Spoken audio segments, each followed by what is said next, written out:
Друзья, вот такая вот, слышали, да? Вот такая вот у нас проблема. Как ее решить, если у вас такой вот звук стиральной машинки и он вас напрягает? Сейчас давайте мы ее послушаем еще раз, потому что она вращает в обе стороны. И этот хруст появляется только в тех случаях, когда машинка начинает только стартовать. И этот хруст получается на маленьких оборотах. Еще раз слушаем. 3, 2, 1. Вот.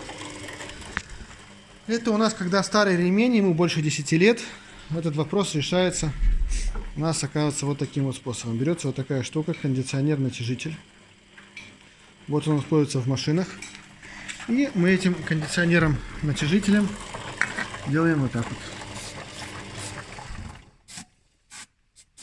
Сейчас.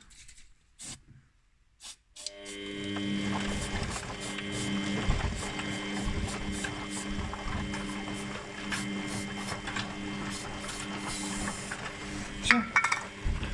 Вот и все. Стука больше, хруста больше нет. Сейчас, секундочку, я подсветку включу. Давайте я даже поближе поставлю, чтобы вы точно удостоверились, что его нет. 3, 2, 1.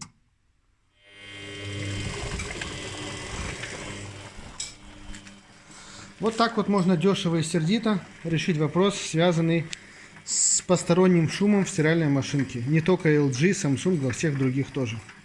Все, спасибо большое. Вот такое краткое видео, но очень информативное и для некоторых очень полезное.